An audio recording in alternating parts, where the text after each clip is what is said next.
Hey everybody, it's Lisa Prysock, and I'm here in my writing office in Kentucky with my tea. It's time for Tea in a Book Tuesday, and edition 2 of my video chats. And I just wanted to share a few things with you before we leave for the wedding. So I'm pre-recording this because I know when we get back, I'm going to need to dive right back into my writing and get rested up and unpack and all those things. So I know I'm going to be really busy. So I am pre-recording this on the night before we leave for the wedding. And I'm wide awake. It's 2 a.m. I'm so excited. And my daughter should actually be getting into the bus station in Cleveland any minute now. And my sister's going to pick her up. And then when my son, my other son, my middle son child gets home from work about 9 or 10 o'clock in the morning, then we'll actually get on the road shortly thereafter. And so it's an exciting time. And my oldest son is also meeting us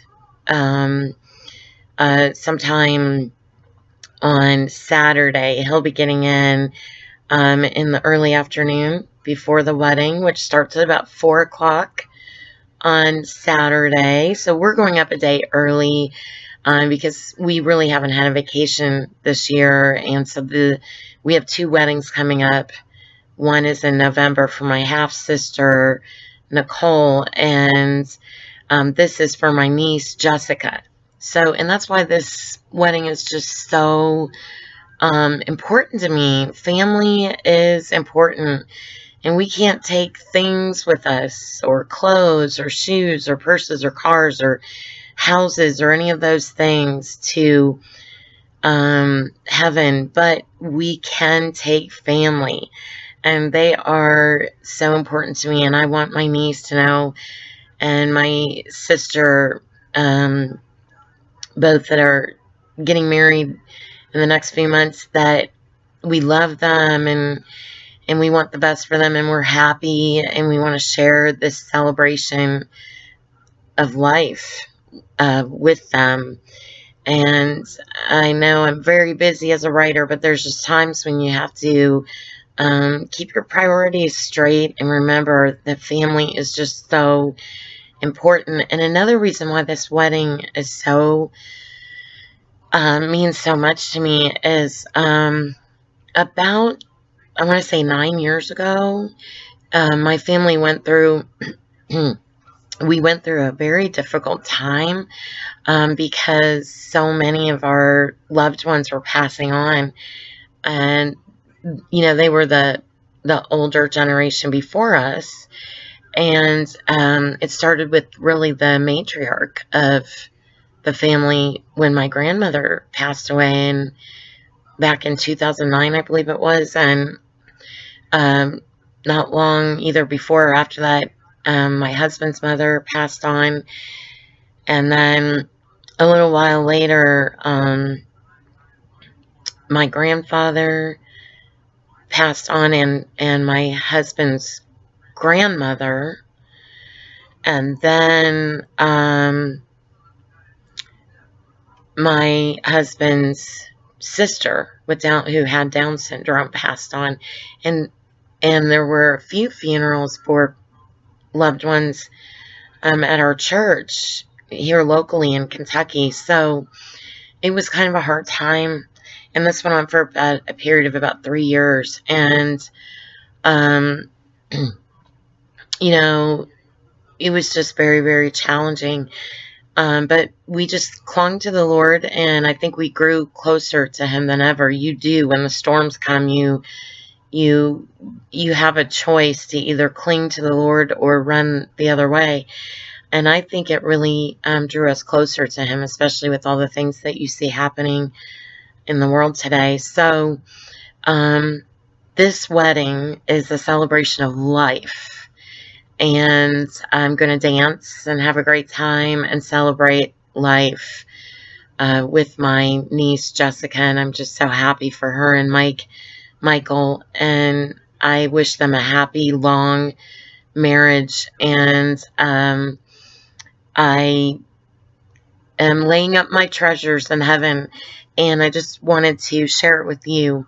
And I hope you, by the time you see this video, hopefully you'll have had a chance to play some of the fun wedding games that a few that I came up with and I put in our reader group. So I hope you enjoy those, and I hope you just have fun with those and enjoy this moment with me. And also, very quickly, I'll just share a little bit about To Find a Duchess. This is the cover of the book. This was my first book, and it is a love story about William and Alexandra. It is a Regency inspirational romance, and it was the first manuscript that I published. I did have another manuscript that I wrote before this, and it wasn't, I just didn't feel that it was good enough.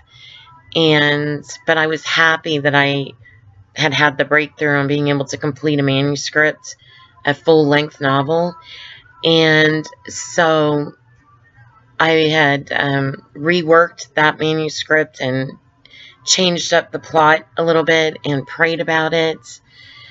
And it was really my very best work that I could bring before the Lord. And I was thankful to, you know, be able to publish this story. But I remember after I published it, the Lord told me to lay it down on the altar of Isaac. In other words, to take it off the market after I had already put it on the market and finished it and completed it and edited it like 7 or 8 times through, and it was selling and it was doing well. But I had to listen to that voice of the Lord, you know, when he speaks to you.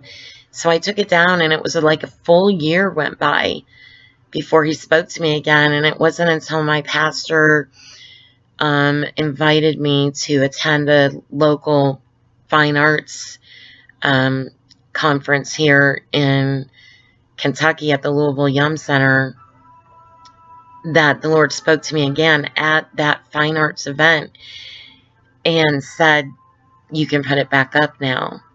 And I knew that that was when I realized I had to lay that down on the altar of Isaac. So, you know, really what he said to me was that now I know your books and your writing will never be more important to you than me. And, you know, this was a dream for me that started at a very young age. So I had to wait many, many years before it really came to fruition. And I think that's part of why he had me lay it down, so that I would just always keep him first. And I do, and am happy to. I cherish my time with him, and I hope you do too. And I just wanted to share with you what a breakthrough it was for me. For so many years, I had many novels in the works, but I could never get past chapter 3, it seems. I did have a small 10-chapter book, more like a little novelette, that won an award back when I was in school. But so when I won an award for this book, I was a finalist in the Lighthouse, Literary Lighthouse Awards through CWRC's Reader's Choice. It meant a lot to me because the readers voted for it, and I prayed about it heavily when I entered that, and I really was so ecstatic to win that award. And I won by like 1 point, as there were 3 other finalists, and we were all within like 1 point. But this book did win and place, and I'm just thrilled about that, and I hope you'll really enjoy the story. William is a duke, but Alexandra, his mail order bride, doesn't know that he is a duke. And so there's a subtle theme of discovering who we really are in Christ in this book, and I hope you'll catch on to that as you read it. And yes, there were mail order brides in the Regency England. The whole story takes place in England. And I did uncover that in my research. There weren't very many, but there were a few. And so it was really fun to write this story and uncover that in my research. And readers respond very well to the plot. It is written in a very classic style, so I don't know if you'll enjoy that or not. If you like to read classics, I think you will. There is a little bit of description and narrative in it, but there's a lot of conversation and dialogue in it as well. Many twists and turns and humor. So I think you'll enjoy the combination of the style in this book, and it's fun to read it because you don't know when Alexandra's going to find out that she's actually married a duke. She thinks he's a gentleman farmer. So it's an interesting story, and I hope you enjoy it. And thanks for joining me today for Tina Book Tuesday. And I hope you will have a great week ahead. And thank you so much for all the support you give me.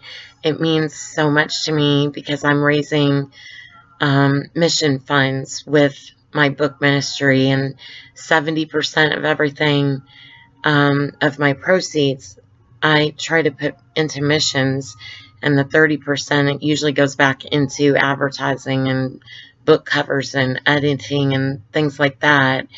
So I just wanted to share with you a little bit about the wedding and to find a Duchess, and I hope you enjoyed being with me here today, and I hope you have a great week ahead. Love you guys.